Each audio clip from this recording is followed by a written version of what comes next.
Jai everyone, myself Vishakha, and today I'm going to share a very important and very reasonable video. And my whole video is completely going to be based on the understanding of why actually experiential learning is important for teachers to know so that they can implement that particular idea inside the classroom. Like we all know, that we had been following the traditional approach of learning and till the time when everything was not at all affected by the corona period, everything was okay and everything was well going. But as you know that this COVID-19, it has shown a drastic impact on the every sector in India and in rest of the world. But I believe personally that the most affected area during this COVID effect was the education sector, and this has made teachers to evolve more, I think, in a great way. I think it has given a platform where we can encourage ourselves to do beyond our limit, and this is the way we are going to bring change inside the classroom. Like we had a talk with many great researchers, those who are working in developing the level of education system. They even said that if we want to uplift the level of the education system, it is very important to bring down the experiential learning inside the classroom. So I'm here with a little bit of the presentation and a few information about the experiential learning, and I hope this video is going to help all the educators who is watching over this video and all the students who find it beneficial for themselves also. So here we go with a very short introduction and with a very brief description of the understanding of experiential learning. So keep watching. Everyone, we are here with our presentation. So I will quickly start with the understanding of experiential learning, what opportunities we can give to our student for their success in their life. You can see that learning have a pyramid. Now that kind of pyramid is related to the kind of lecture we give. What is the impact of reading upon the students, their audio visual interaction, the demonstration which we do, how much these activity actually involve in making a student compatible and 100% gainful and fruitful learning. Now just have a look.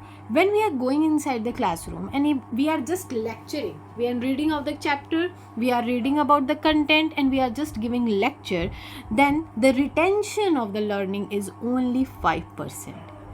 Coming to the reading, like no lecturing, we are making students to read and that's it. We are going for the explanation.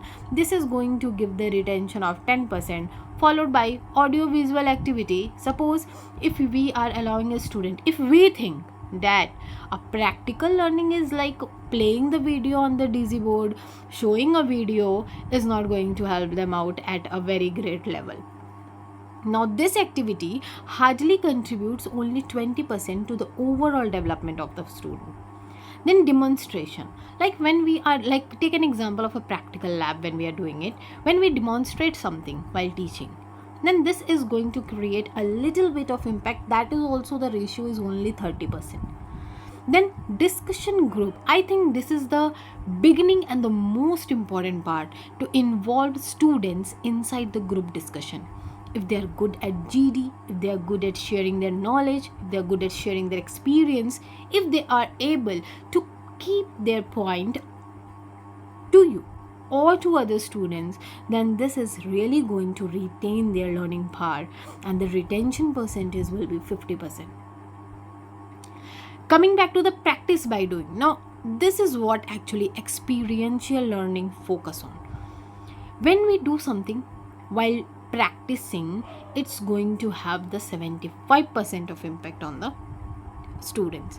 Now teachers, trust me, believe me, if this 75%, just a single guidance given by you to the student, can convert this learning pyramid from 5% to 90%.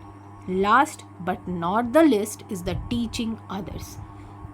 When you are teaching your student, please ask them that whatever he or she has grabbed inside the classroom, has learned inside the classroom, they should demonstrate it inside the classroom.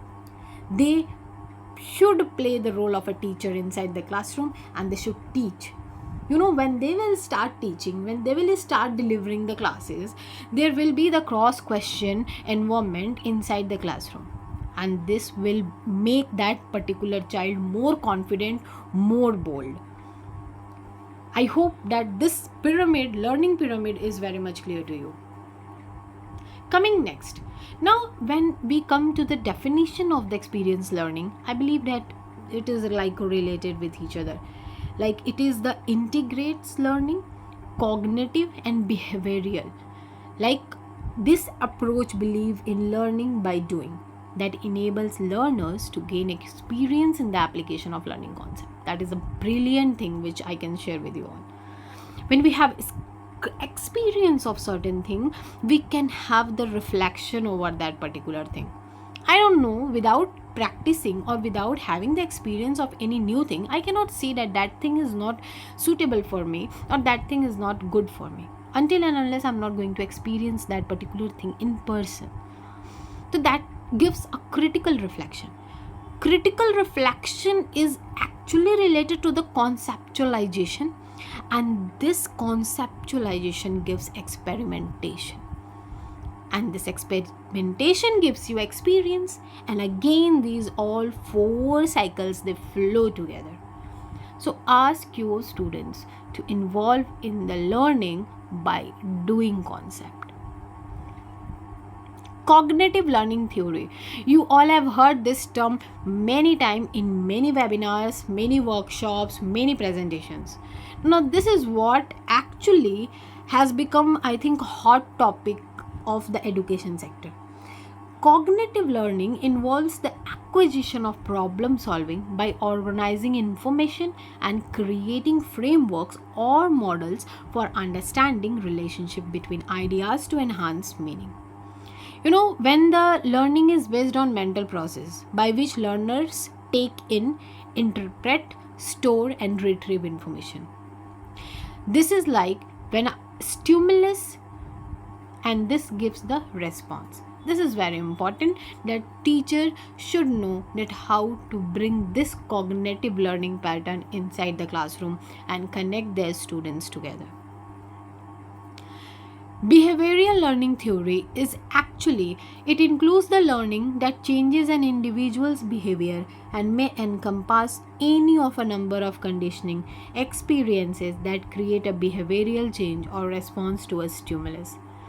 Whenever we talk about the behavioral learning, it actually, behaviorist organize that learning is an internal event. When we think emotionally, when we make ourselves emotionally connected to a certain topic, then that is the relatively permanent change which occurs inside us. And this is what we have to do as a teacher, as an educator.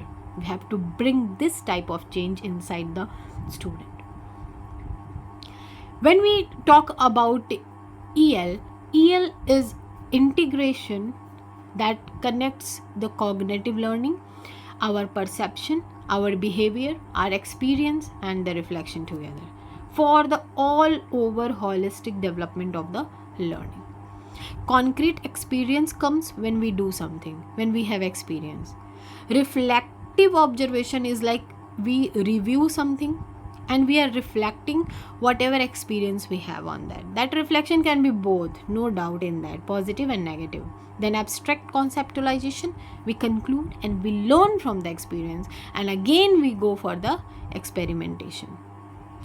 Examples are many, you can try like a Springer. What I say is the most valuable and most interesting thing which I'm going to share with you are like undergraduate students, they participate in co-authoring major research papers and presenting those papers at international conference. Now this is what is, we can say that it is an example of experiential learning. Involve your students to learn more, to explore more. Here again one example, like when you have to make a project to address into the company and make it a turnover of more than crores and crores, and this is what comes from the experiential learning. See, students who participate in service learning project can apply course concept, help the community, and provide an opportunity for job related skill building. And these all can come because of your effort and your dedication towards the teaching method. You have to switch from traditional learning to experiential learning, or we can say that we are in the condition to follow the hybrid method of education today. There are many examples which we can share and we can learn and we can develop inside our classroom to make experiential learning successful. See, whenever we talk about experience, it comes with the support of the teacher and parents both. We don't allow our students to experience anything bad, or there are parents who think that their kid or their children should not get exposed to sunlight. They should not be going outside in the playground to play because they think this is not good for their health. The sun is very scorching, and my son or my daughter, they are going to faint over there. Let them faint once. If they are going to faint once, they are going to learn the pain. Until and unless you are not exploring them and you are not allowing them to experience the pain, they are not going to learn anything. So teachers and parents, this video is actually related to this only, that how experiential learning can bring changes in our students' life and how they can learn more and explore more. When we are following the learning pyramid, this is going to bring change in the life of student, and I really request every one of you to at least follow one step apart from all these points given in the PPT which I have shown you and which I have explained to you. If you think that there are many ways which we need to include and they can be utilized for the improvement of the students and their education system and the pattern which they are following during this time in the education system, your ideas and your comments are most welcome in the comment box. Secondly, I want any one of you whom you think that you can be the great deliverer of the idea to bring the change in the education system, you can just drop me a message. We can collaborate and we can work and we can share an interesting video for our teachers, for our students and parents, which can help them to even understand in a better way this particular video. In my next video, I'm going to talk about the basic and the major changes which is going to come in our new education policy, that is NEP 2020. So I will be sharing my videos very soon. Till then, thank you and Jai Hind.